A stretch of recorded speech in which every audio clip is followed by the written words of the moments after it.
perdido. Bom, em primeiro lugar, eu gostaria de dizer para todos os senhores que não tem nenhum sentido realização de leilões de petróleo. Em primeiro lugar, porque nós já temos descoberto mais de 60 bilhões de barris de petróleo. Temos aí Tupi, 9 bilhões, Iara, 4 bilhões, Franco, 9 bilhões, Libra, 15 bilhões, Carioca, 10 bilhões, Sapinho A, 2 bilhões, Área das Baleias, 5 bilhões, no total de outros 60 bilhões, que com os 14 que a gente tinha antes do pré-sal, nos dá uma autossuficiência para mais de 50 anos. Portanto, não tem sentido nós entregarmos petróleo para a empresa estrangeira ao invés de deixar a Petrobras produzir o que já encontrou e gradativamente ir desenvolvendo os demais campos. Nós precisamos hoje construir refinaria para exportar petróleo com valor agregado, derivados de petróleo, e não petróleo bruto, porque de cara a União perde 30% em impostos, CID, PIS, COFINS, ICMS. Então, não tem sentido nenhum exportarmos petróleo bruto e muito menos entregarmos o pré-sal para empresas estrangeiras. Rapidamente, eu queria dizer que o petróleo é extremamente estratégico, porque energeticamente ele tem uma relação de 100 para 1 no Oriente Médio. Você gasta uma unidade para obter 100, em águas profundas cai para 23 para 1, mas ainda assim é o disparado superior ao segundo colocado, que é o carvão.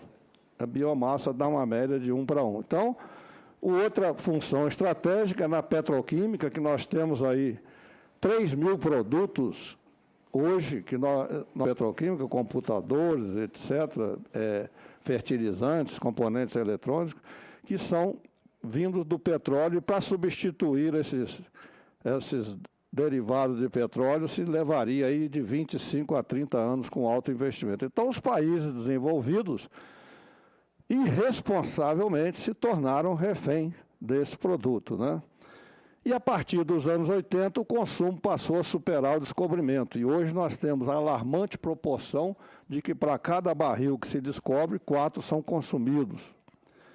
Para mostrar essa irresponsabilidade, nós temos hoje aqui que a matriz energética mundial tem 87% em combustíveis fósseis não renováveis, petróleo, gás e carvão. Não vou falar no pré-sal, que o tempo aí é curto, então. Quando o pré-sal foi descoberto, os diretores da Petrobras foram falar com o presidente Lula, ele retirou esses blocos aí em laranja, que estava incluindo no 9º leilão, e mandou criar um grupo de trabalho interministerial para fazer uma nova legislação. Aí está o pré-sal, creio que o Moraes já mostrou, a província do pré-sal é a picanha azul, segundo os gaúchos, e a baleia azul, segundo os baianos, temos aqui o núcleo central, onde foi descoberto o campo de Tupi, que hoje está produzindo, o pré-sal já está produzindo 310 mil barris por dia, e aí onde estão assinalados os campos que eu falei no início, cujas reservas que me foram passadas pelo ex-diretor da Petrobras, Guilherme Estrela. E aqui, onde está esse círculo vermelho aqui, o apontador está... sou eu que estou errando. Esse círculo vermelho estão os blocos que foram fruto de uma das leis do grupo de trabalho do presidente Lula, que foi a lei de capitalização da Petrobras, que estabeleceu que a Petrobras teria uma cessão onerosa de em torno de 6 blocos, e esses blocos deveriam conter 5 bilhões de barris. A Petrobras perfurou o primeiro bloco, o campo de Franco, depois achou 9 bilhões de barris, já ultrapassou os 5 bilhões. Depois furou o campo de Libra, deu 15 bilhões de barris. Os dois são integrados. A ANP não aceita isso, mas a geologia diz que esses campos são uma estrutura única, o que dificultaria o leilão para outras empresas, a questão da produção unitizada. Então, esse bloco de Libra, de 25 bilhões, com o de Franco já são contíguos e tem uma reserva de em torno de 24 bilhões de barris. O que deveria fazer a Agência Nacional de Petróleo? Usar a lei nova no seu artigo 2º e 12º, chamar a Petrobras e dizer, olha, a sua descoberta ultrapassou o contrato de cessão onerosa, então vamos fazer um contrato de partilha do excedente, porque a lei diz que áreas estratégicas devem ser entregues à Petrobras sem leilão. Quer dizer, leilão já não tem sentido. Agora, entregar um campo descoberto pela Petrobras, por conta da cessão onerosa, que é o maior campo do mundo, gente, isso é um contrassenso inaceitável, absurdo e antinacional. Aqui a gente mostra por que há essa pressão externa tão grande, né? Mais de 60% das reservas mundiais estão no Oriente Médio.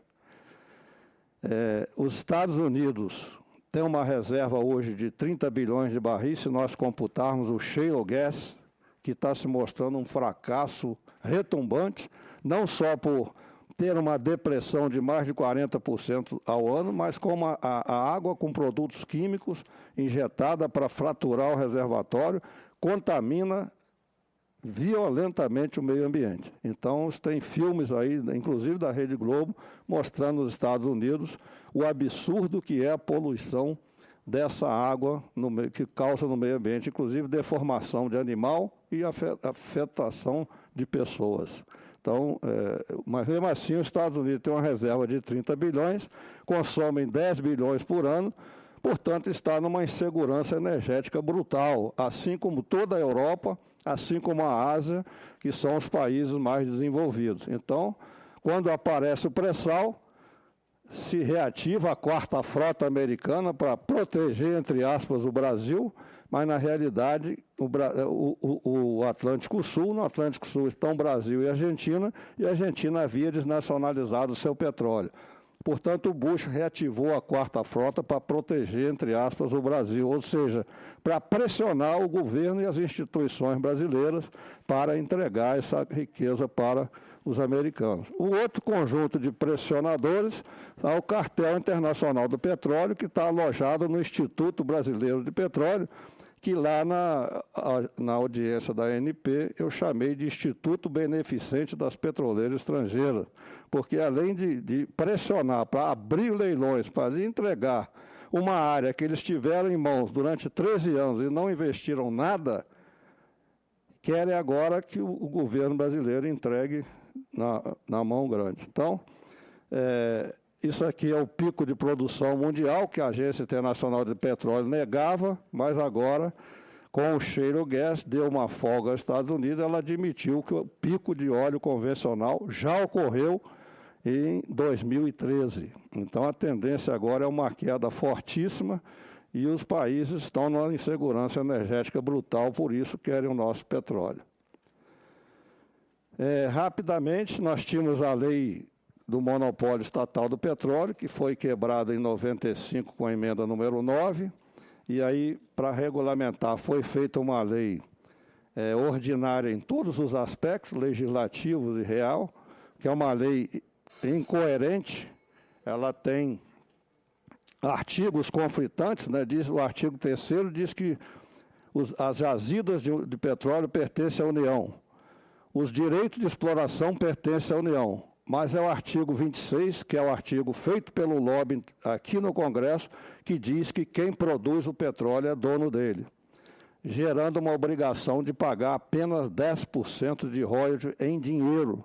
Para se ter uma ideia do absurdo disso, os países exportadores ficam com 80% do petróleo contra 20% das empresas exploradoras. Nós aqui, com a lei antiga, que regeu o 11º leilão, o Moraes falou aqui, que inclui áreas da margem equatorial, margem essa que ainda não foi explorada, pode conter áreas estratégicas, pode conter pré-sal e, portanto, seria enquadrável na nova lei e não na lei 9478, que lhes dá toda a propriedade do petróleo. Durante a discussão da lei do presidente Lula, aqui no Congresso incluíram como não conseguiram derrubar a partilha de produção, nem a Petrobras ser operadora única, e por que a reação contra a operadora única ser a Petrobras? Porque as duas fontes de corrupção na produção mundial são o superdimensionamento dos custos de produção e o subdimensionamento do óleo produzido. E como a Petrobras operadora, essa corrupção não vai acontecer. Então, eles tentaram derrubar. Mas como não conseguiram, colocaram uma emenda que o royalty pago será devolvido em petróleo. Então, essa emenda está vigorando hoje no contrato da ANP, que o royalty pago em dinheiro é devolvido ao produtor em petróleo.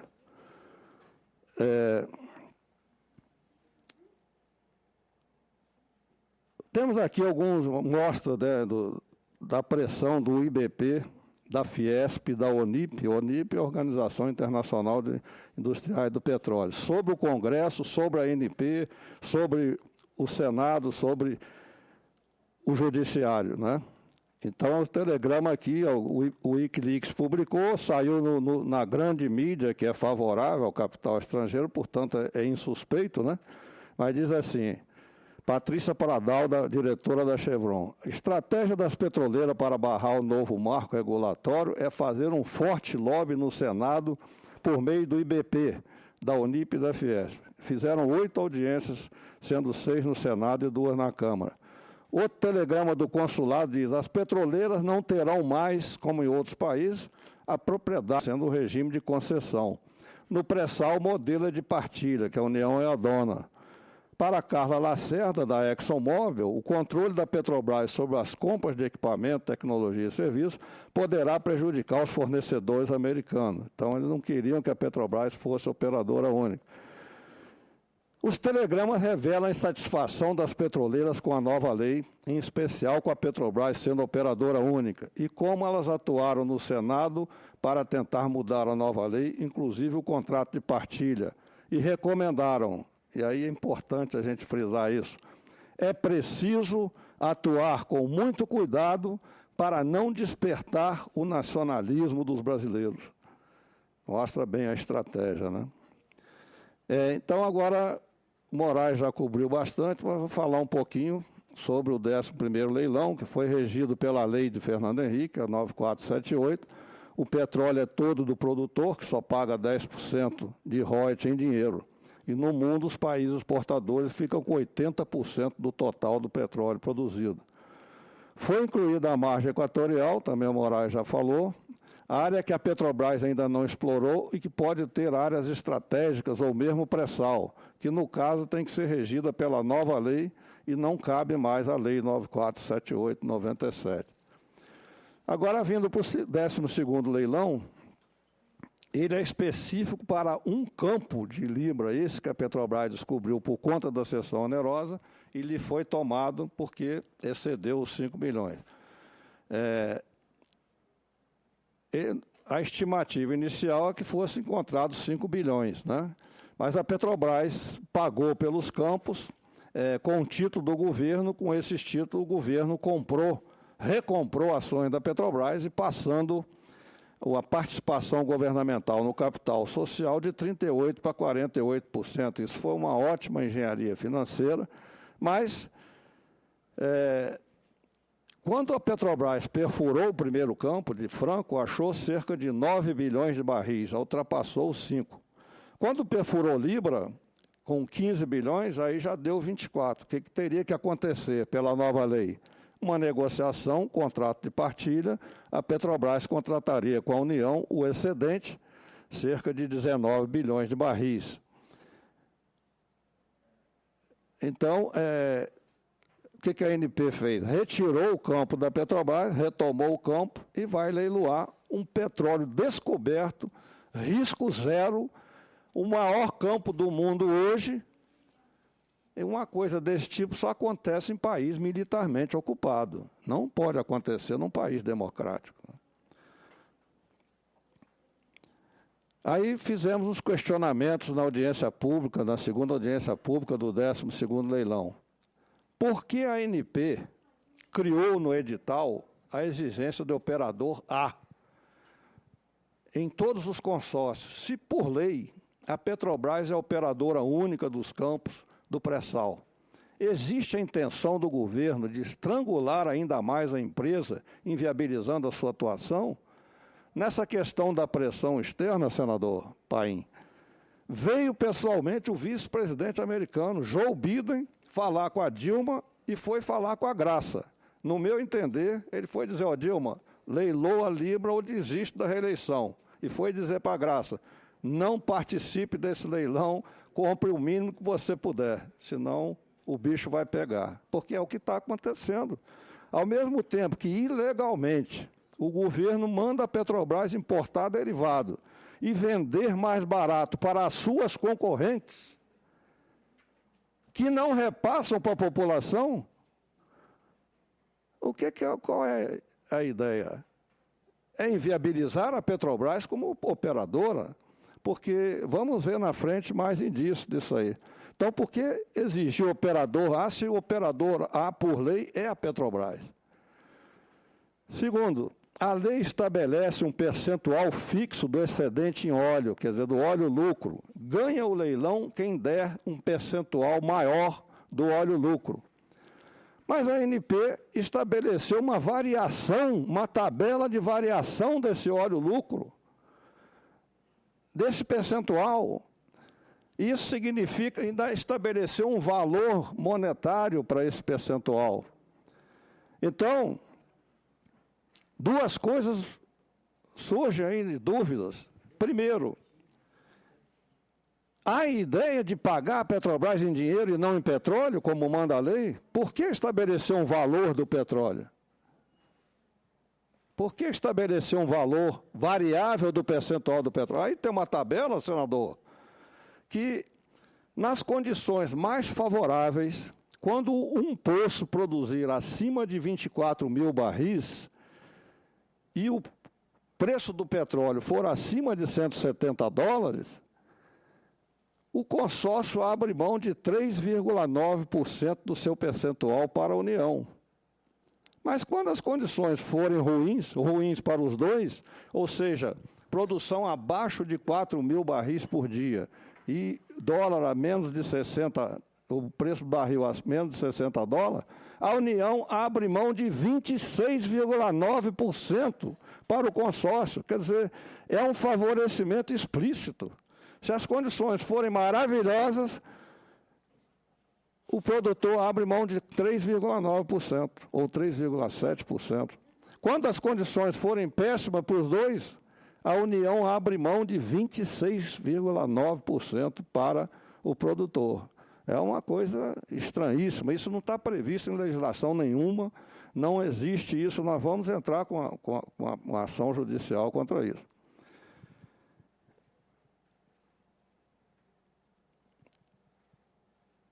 E aqui o outro questionamento, o campo de Libra foi vendido à Petrobras, já falei, por conta da cessão onerosa, etc.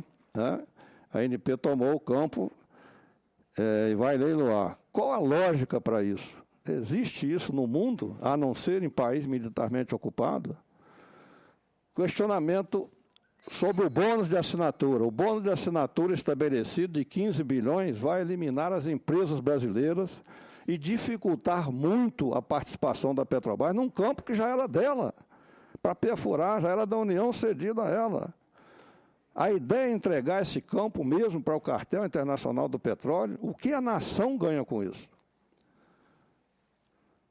Aí o diretor lá da ANP me respondeu, quando eu falei por que o percentual foi estabelecido em 41,65%, o mínimo, se no exterior esse percentual é acima de 80%.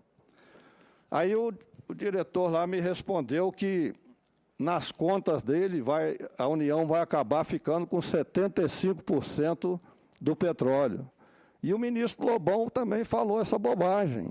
Está todo mundo acreditando nisso. Então fizemos umas contas aí elementares para ele na hora, né? O óleo lucro é 100%, abate-se o custo de produção. E o royalties sobra 45% para dividir.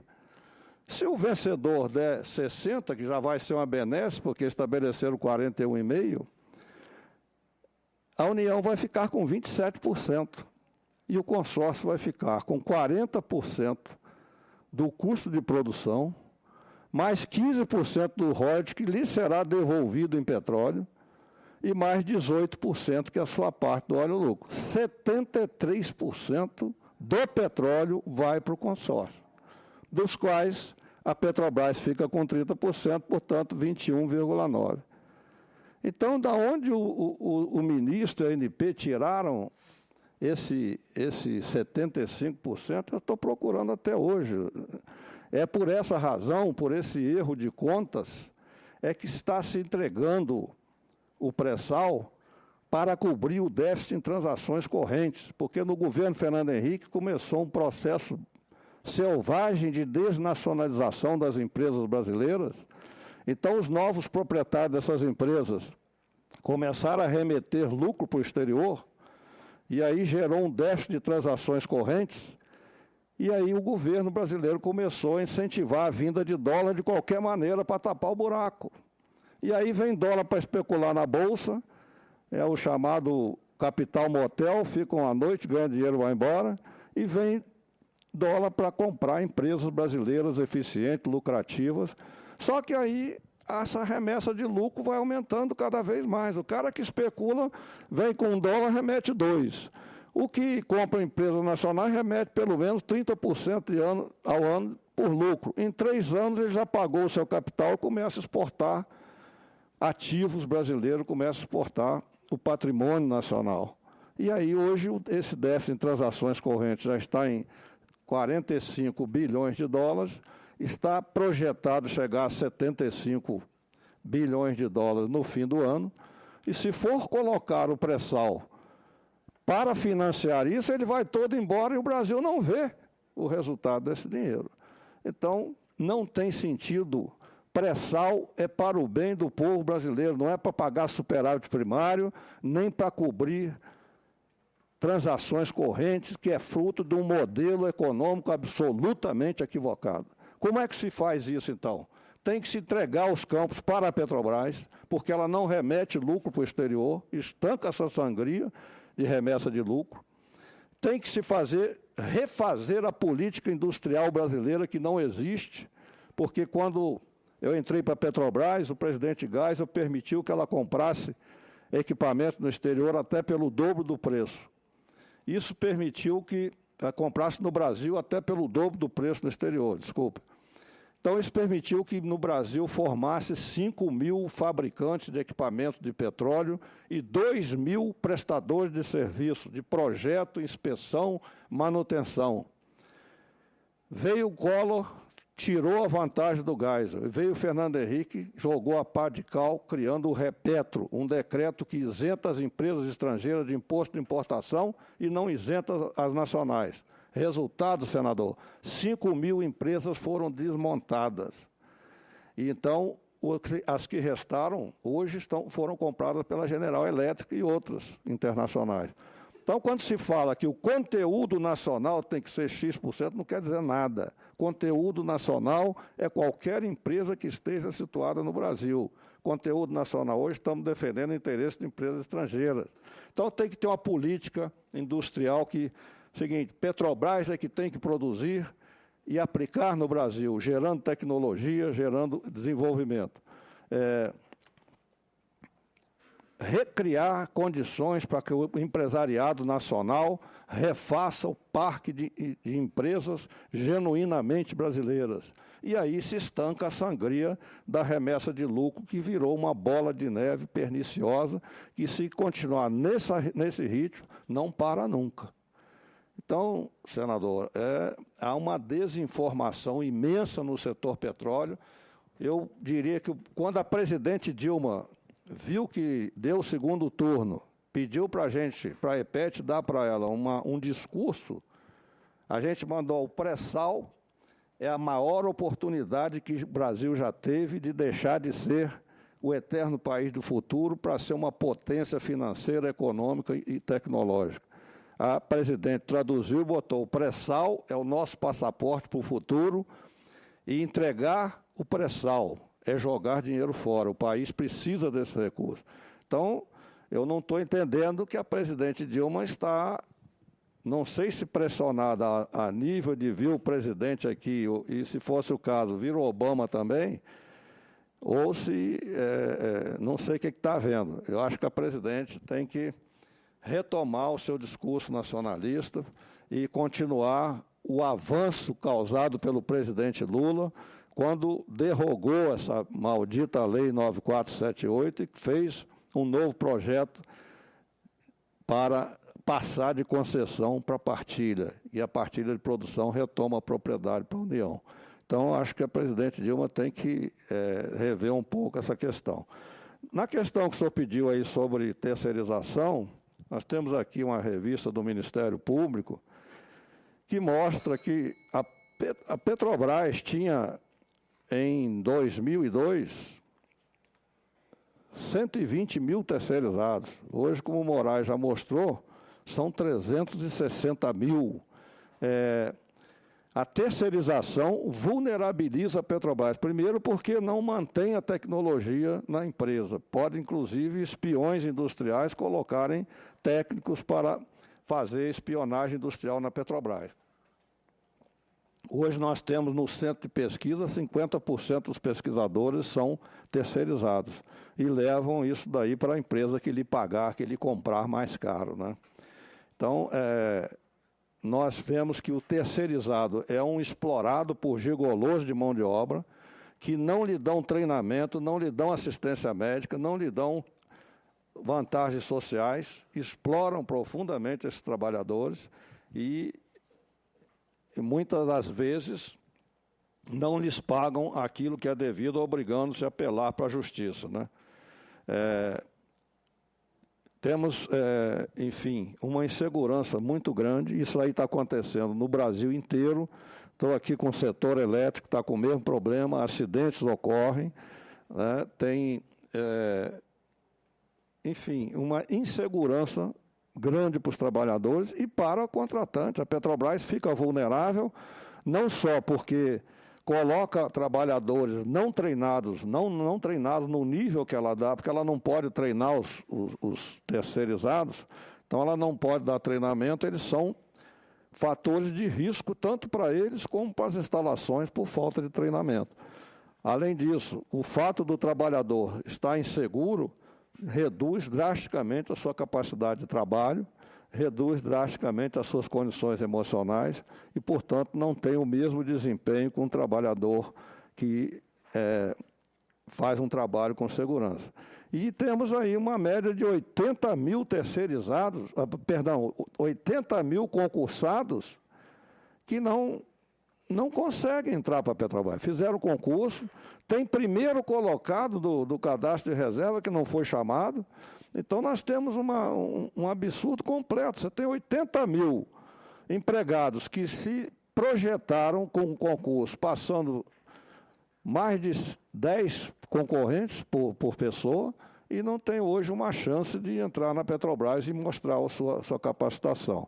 Porque quando o Rastul fez um trabalho para desnacionalizar a Petrobras, ele fez o mesmo esquema da Argentina, que foi lá o mesmo grupo, Credit Suisse, First Boston, né, e outros, Rothschild, todos os concorrentes, né, da Petrobras estavam lá fazendo a privatização da YPF Argentina, que inclusive teve uma auditoria nas suas reservas que passaram de 3 bilhões e 200 milhões de barris para 1,6 da noite para o dia. E depois da privatização voltaram ao normal sem nenhuma descoberta nova. Quer dizer, uma manipulação explícita mostrada pela Fundação Bariloche. Esse mesmo grupo se instalou no 12º andar do edifício sede da Petrobras. Durante um ano, colheu todas as informações estratégicas, alegando que era para analisar as ações da Petrobras que foram vendidas na Bolsa de Nova York. E então se chegou a um processo de desnacionalização da Petrobras, que previa terceirizar brutalmente a empresa e depois desnacionalizar, e esses terceirizados seriam empregados da Petrobras que sairiam da empresa, como foi feito na Argentina. E o Rastul, nesse processo de desnacionalizar a empresa, chegou a mudar o nome para Petrobras, para ficar mais palatável para os compradores estrangeiros. Ele fez uma compra das consciências dos chefes, dobrando a gratificação de chefia, triplicando a gratificação de chefia. Então, um chefe passou a ganhar R$25 mil por mês e um técnico de último nível ganhava 6 mil. Então, o cara que ganha 25 mil não abre mão desse trabalho, vira um defensor do seu chefe, não mais da empresa. E deu a esse pessoal liberdade para contratar pessoas, contratar empresas e essas empresas contratando pessoas terceirizadas. E aí teve de tudo, teve nepotismo, contratação de amantes dos chefes, coisas que denigrem a imagem e a integridade da Petrobras. Portanto, a terceirização, ao meu ver, é uma grande ameaça à companhia e é uma grande precarização e insegurança dos trabalhadores. Muito obrigado, senador. Não sei se eu ultrapassei o tempo. Não, ficou dentro do limite. Esse foi o doutor Fernando Leite Siqueira.